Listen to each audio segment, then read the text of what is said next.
बिस्मिल्लाहिर्रहमानिर्रहीम। Government college for boys हवेली लखा online classes में खुश आमदीद। मैं हूं Amjad Islam. Lecture number 3 B course of mathematics for BSc third year. आज हम पढ़ेंगे जो प्रीवियस लेक्चर में हम डिस्कस कर रहे थे कि जब कोई बॉडी मूव कर रही होती है तो ड्यूरिंग मोशन जो है वेलोसिटी भी प्रोड्यूस होती है, एक्सेलरेशन भी प्रोड्यूस होती है। तो अब हम बात करेंगे, उसी टॉपिक को आगे फर्दर लेके चलेंगे और डिस्क्राइब करेंगे कि कैसे वेलोसिटी प्रोड्यूस होती है और कैसे ही एक्सेलरेशन प्रोड्यूस होती है। अगेन हम उस टॉपिक को रिवाइज़ करेंगे। सबसे पहले है वेलोसिटी एंड एक्सेलरेशन। सबसे पहले हम उसकी फिगर ड्रॉ करेंगे कि अगर कोई पार्टिकल XY प्लेन के अंदर मूव कर रहा हो और उसका जो मूविंग पाथ है वो AB कर्व की फॉर्म में हो, तो सम टाइम T जब पार्टिकल कर्व की फॉर्म में पोजीशन P पर होता है तो O से लेकर P तक उसका जो पोजीशन वेक्टर है वो R होता है। For short interval of time जब पार्टिकल अपनी पोजीशन चेंज करता है, वो पॉइंट T से पॉइंट Q पर आता है तो उसकी पोजीशन टाइम के लिहाज से चेंज हो जाती है। पहले उसकी पोजीशन R थी, तो जितना उसने चेंज किया होता है, जितना उसने डिस्प्लेस किया होता है, अगर हम ओरिजिनल पोजीशन के अंदर उसको ऐड करें तो हमारे पास नई उसकी जो पोजीशन है वो क्या आ जाती है, R प्लस डेल्टा R आ जाती है। अब इसी फिगर को हम वर्ड्स के अंदर डिस्क्राइब करेंगे कि अगर कोई पार्टिकल जो है वो XY प्लेन के अंदर मूव कर रहा है along the curve AB curve की फॉर्म में मूव कर रहा है, और लेट करते हैं कि जो टाइम है उसको हम T से शो कर रहे हैं और पार्टिकल की जो पोजीशन है उसको P से जाहिर कर रहे हैं और उसका जो पोजीशन वेक्टर है उसको हम R से जाहिर कर रहे हैं।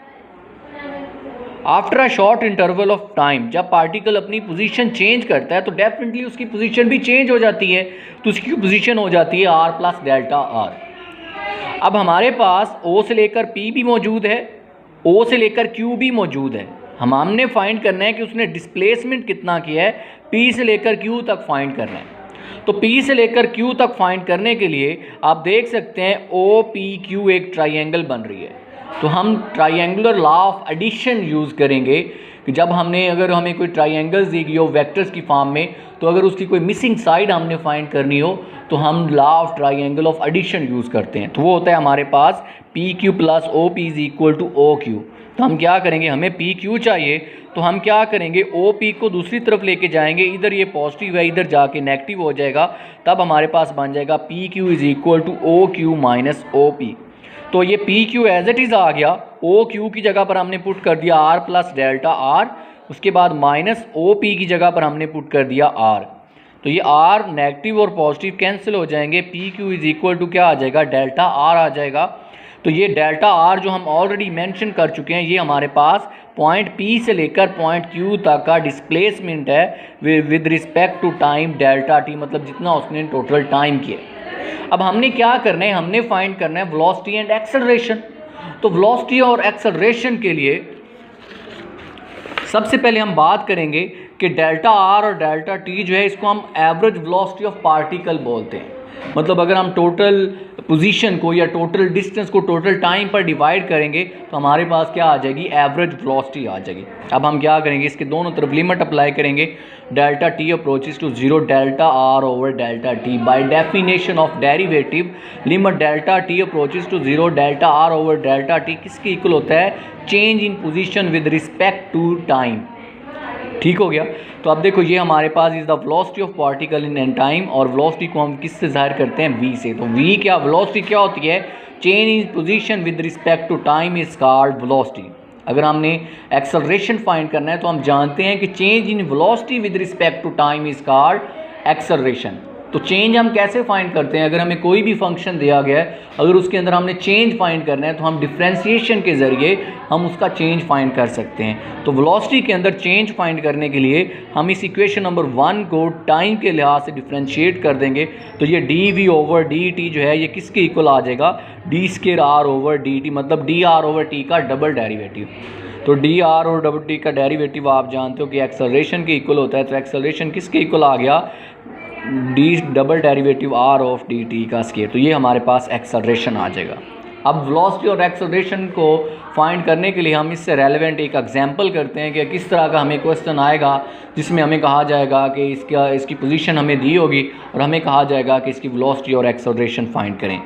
तो ये एग्जांपल नंबर 1 हम करेंगे। एग्जांपल नंबर 1 में है a particle is moving in such a way that its position at any time T is specified by, कि एक पार्टिकल जो है वो एक वे में मूव कर रहा है और उसका जो पोजीशन वेक्टर है वो हमें दे दिया हुआ है, r is equal to t cube plus t square i component, उसके बाद cos t plus sine square t j component plus e की power t plus log t k. ये हमारे पास पोजीशन वेक्टर आर दिया हुआ है। हमें कहा गया है कि इसकी वेलोसिटी फाइंड करें और एक्सेलरेशन फाइंड करें। तो आप जानते हो कि अगर आपको ये पोजीशन वेक्टर आर दे दिया जाए तो वेलोसिटी फाइंड करने के लिए आप जानते हो चेंज इन आर क्या है, हमारे पास पोजीशन वेक्टर है। तो वेलोसिटी फाइंड करने के लिए change in position with respect to time is called x velocity. तो इसलिए हम क्या करेंगे, ये जो गिवन वेक्टर है इसको आप टी के लिहाज से डिफ्रेंशिएट करेंगे। तो आप लिखेंगे डिफ्रेंशिएट, उसके बाद यहाँ पर आप लिखेंगे v is equal to d r over d T.